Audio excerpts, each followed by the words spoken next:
Namo tassa bhagavato arahato samma sambuddhassa. Namo tassa bhagavato arahato samma sambuddhassa.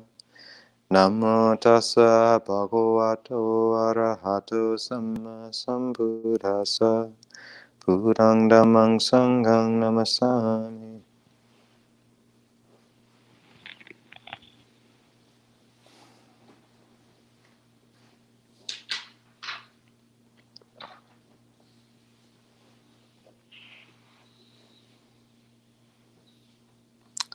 So we spoke about we just finished a discussion on how, it was a lot of things, but how breath fits in our life, what that means in terms of home.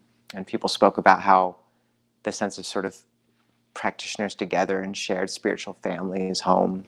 And also around the aspect of sila and that sort of clean sense of morality holding us and also opening up the possibility of intuitive awareness guiding us, and also of playfulness in life and holding things in a light way. And others spoke about also how they don't feel like they're completely there yet, how so often we find ourselves balanced on this liminal place where we know we should let go of something, but we can't. And externally, where we're moving in one direction and say the rest of our family or our friend group is not. And what catches my attention from that is what happened when I chose to ordain. And my worry that people close to me who didn't understand would be, there was friction and there was awkwardness. And, how do you explain to I think I tried to explain to my grandma what I was doing, or maybe it was when I came back and she's like, I think it's very brave. So it was like, all right, which is for my grandma, that's like, she never said anything bad about anything. So that was a skeptical grandmother from me. And you're very handsome. So, okay. But, and also leaving my parents behind, my family, my friends. And, people might say, and to an extent, the world. And people saying, what are you doing? You could have been a doctor, how dare you retreat off into the forest? What selfishness, how dare you leave all this behind?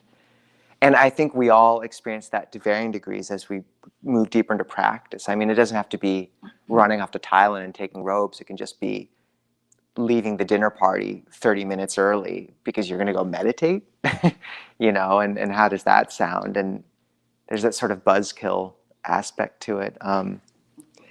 And what I found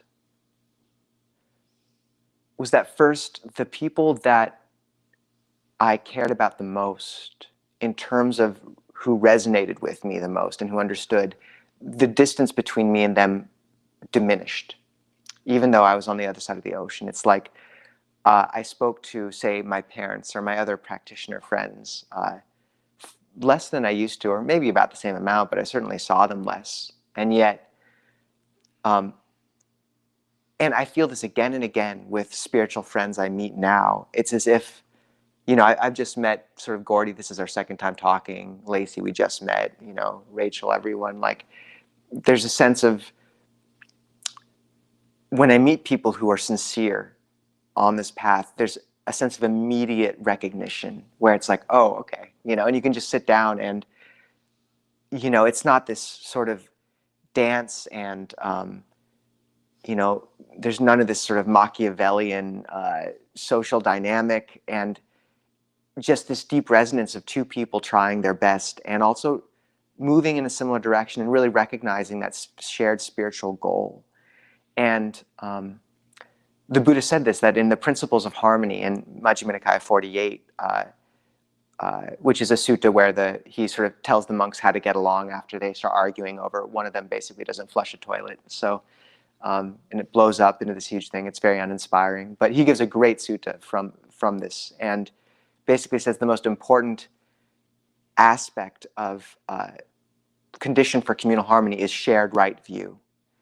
And that sense of moving towards something with others, and how those that were close to me gained strength from my movement into, or deeper into, this path for me, as I gained strength from their movement. And what also was interesting is then I got to visit home somewhat irregularly. And it was interesting to, because someone in our discussion was speaking about how he sees so many of these defilements in him still. And I think it's interesting because as we practice, it can be really difficult to see just how much we're changing. Ajahn Jayasaro says that there's two speeds of the practice, slow and slower. But compared to slower, slow is fast. And but that's not quite right either, I don't think. It's right in a certain sense, but also it's as if most of our lives we've been measuring our progress along an XY axis of just steady progression. And somehow, when we begin to walk this path, it's as if Z axis, the third dimension, opens up, and we move through that at incredible speed, but we can't see it by our normal metrics, and we miss it so often. So you see people, and it's not like their personality has changed after they've practiced. They're still this or that, but there's a lightness to them, and something has changed profoundly. And I remember a few years after my mom started practicing, she said, I go to retreats now, and it doesn't really affect me like it used to. Like, it's all kind of just sort of like my usual life, so I don't know what's wrong. And then she's like, oh, wait, it's that my life has become more like retreat the whole time. And I think, this is true. And so it's interesting coming back into contact with those people I cared about who are practicing. And sometimes you can miss change in someone if it happens incrementally. But if you meet someone every 2 or 3 years, you really do see they change profoundly, and something in them shifts dramatically. So that was interesting. And then even the people who didn't understand what I was doing, and where there was friction, and where, I came back home and tried to, would have dinner with my relatives in Idaho and try to explain why I wasn't resting my life, after, we were talking about the neighbors who just bought a $2 million house and spent how much on the deck? It's like, okay, well, we're talking about this. And then trying to talk about what I was doing. I mean, it's just completely different conversations. And yet even there's such immense benefit because, people, I think things can be working out quite well for people until they don't. And until they grow sick, and until things go south. And I was struck again and again by, when I returned home, the people that really suddenly were interested were the people who'd gotten cancer, or been paralyzed, or whose child had, died by suicide. And there's far more of those than you acknowledge, in terms of tragedy is everywhere. And I know that's no secret, but at the same time, it kind of is. Because people don't speak about it. But by moving in this direction of spiritual purpose and awakening, even those close to you who don't understand, and who might even feel slightly hurt, and obviously you have to balance that. You still do things with them to make them feel loved and do your duty. But a little friction is not a bad thing, because it's pulling them in the direction that will save them, in a sense. And that's not said in some evangelical way, just that we will all sicken and we will all die. And you can ignore that right up until that moment of your last breath, and then everything can fall apart. And if you can provide someone with even a seed of perspective or purpose or something to hold to when that happens, that is the greatest gift you could give them.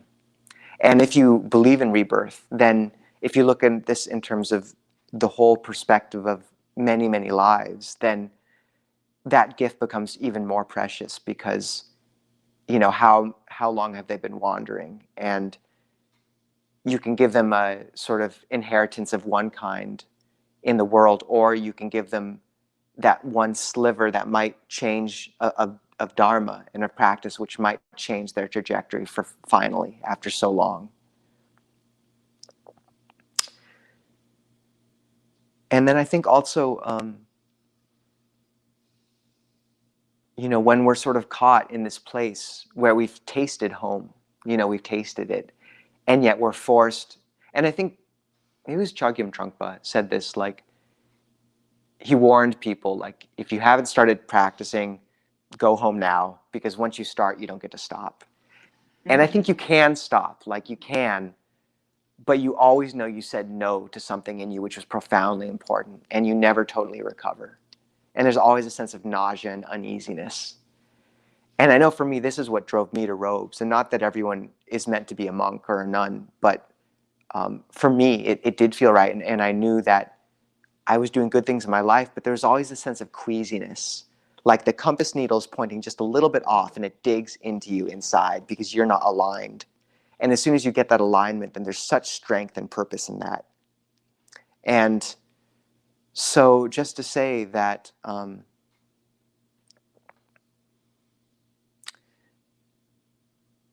the chance to step into that purpose and a goal that is really worthy of a life is, that is home. And if one has to straddle those two worlds, I think there is discomfort there, but also immense benefit, because you're showing, you're being an example to people, and also that it's necessary in terms of, there's a story from Ajahn Achalo. He was at the monastery where I ordained for his first few years, and one day he just like gotten fed up completely. Like the other monks had admonished him about not sweeping well enough, and he just like put his angsa, his robe, over his head and just screamed. And then he went up to Ajahn Anan, my teacher, and was like, "When will it get better?" And Ajahn Anan said, "In 5 years, it'll be a little bit better." So there's some part of us which we've clung to this burning house for so long, to expect some sort of high recollection about what we need to become, or the fact that we know it's all impermanent, to just release our grip after so long. It's completely naive. We have to remain holding to it despite our best knowledge again and again and be burned. And that's kind of the only way for that letting go to happen. And to just acknowledge that that's part of the process. Like Ajahn Chah said, 80% of the practice is knowing you should let go of something and not being able to. And if that starts to become an excuse to do the same thing you know you shouldn't do, then that's not using it skillfully. But if you can give yourself some compassion, then that's useful. And also to acknowledge that transition towards the pure root of a life, the pure path in a life, whatever that life may be, is really helped not just by seeing through what we know is unworthy of us with wisdom, but by actively and skillfully cultivating that which is worthy of us, namely sila and samadhi, morality and concentration. Wisdom is the letting go, but those first two aspects of the path, morality and concentration, are what we let go into. And unless we have that rung of the ladder well secured and grasped, then we cannot let go of the lower rung. And we will continue to cling to those old things again and again.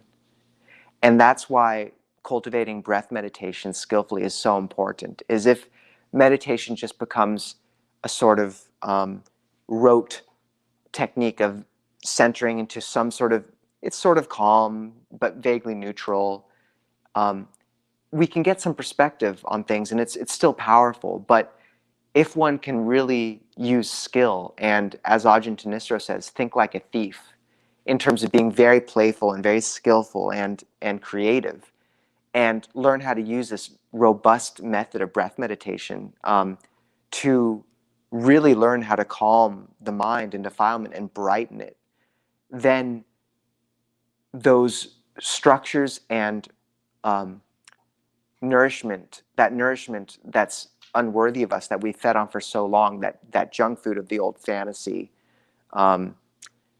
or of the sensual desire we've given into again, we have something else, so we don't need to cling to it day after week after month. So this is why really working with breath meditation, I think, is important. And one of the resources I really would recommend is Ajahn Sucitto speaks to this method of breath meditation a lot and teaches Qigong, which is a bit of the secret weapon, I think, in a lot of our tradition. Is Qigong's very powerful in terms of cultivating this breath energy, as is yoga, I believe. But Ajahn Nisabho, Ajahn Jeff, has laid it out in a very practical way, I think, in his books, with each and every breath and keeping the breath in mind, which are both on his website, dhammatalks.org. So I really recommend those as a basis. And most of his Dhamma talks really go into using the breath this way. So it's a practical means, but towards a transcendent purpose. It's a very concrete ladder to climb, but what it leads to is, it's the whole path. And the Buddha said it could lead to awakening. So yeah, I think that's enough for today. Thanks for everyone for joining us. Yeah.